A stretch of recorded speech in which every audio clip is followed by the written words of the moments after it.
แบบนี้แล้วทุกคนมาทำพวกเราหน่อยอันนี้เองเดี๋ยวจะเข้าไปในกัน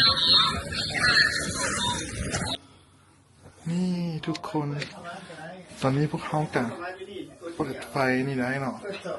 ป้าสุดยอดเลยโรงแรมนี้โคตรงามเลยทุกคนเขาจองให้คืนเท่าไหร่กับเต็งคือ138 หยวน$138เนาะโอ้โหที่ยังกับเป็นแบบไฟฟ้าหมดเลยเนาะมีหน้าให้3 ตุกนี่อันนี้หม้อน้ำร้อนเก็บสลิปเปอร์เป็นห้อง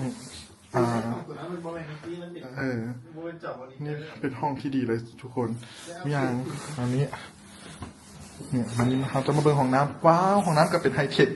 เปิดประตูปุ๊บเปิดขึ้นมาให้เลยโอ้โหสุดยอดเลยโรงแรมตัวนี้ในสโนว์ทาวน์นะทุกคนโคตรงามเลยนะว้าวโอเคเลยเนี่ยเดี๋ยวเราจะมาเป็นอันเปิดปิดไมค์ดูอันนี้ผ่ากลางไมค์ดูทุกคนเบิ่งผ่ากลางเป็นไฟฟ้าอีกด้านนี่ไฮเทคสุดๆเลยเปิดจอได้นำได้ไหมเดี๋ยวมีต่อไปเตอร์ให้เบิ่งหนังป้าสุดยอดเลยว้าวนะจอมันก็ใหญ่เลยเปิดฝาม่านให้นะเปิดแล้ว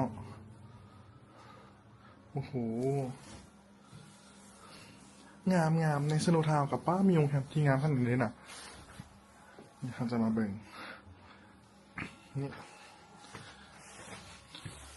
อันนี้มีอย่างโทรศัพท์ได้เนาะมีปรับโอ้แต่ว่าปลั๊กเสียบเป็นแบบนี้ทุกคนปลั๊กเสียบมันจะเป็นหัวเป๋แบบนี้โบมีแอร์เนาะโบมีแอร์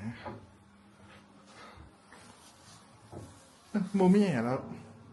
เป็นไงวะมันจะอาการเป็นยังไงว้าวนะอันนี้เป็นมาเปิดดูเปิดให้แนนซี่ให้กับเจ้าเบิ้งทางน้องเดี๋ยวทุกคนมาเบิ้งทางน้องกันวะมันงามสักไหนมันเห็นเนี่ยเป็นหมู่บ้านสนุก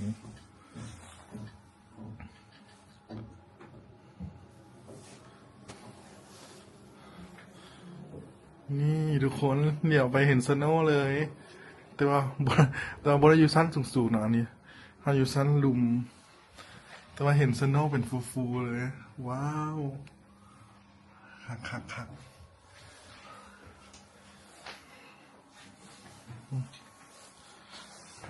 เตียงกันนุ่มดีเนาะ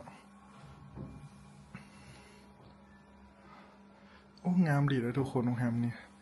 แนะนำเลยเนี่ยรัสเซียจะเป็นแบบนี้มี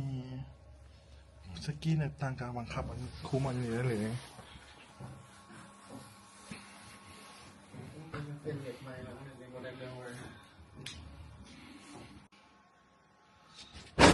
นี่ทุกคนส่องออกไปเนาะจะเห็นหิมะเนาะหิมะฟูๆเลยพื้นมันเย็นเลย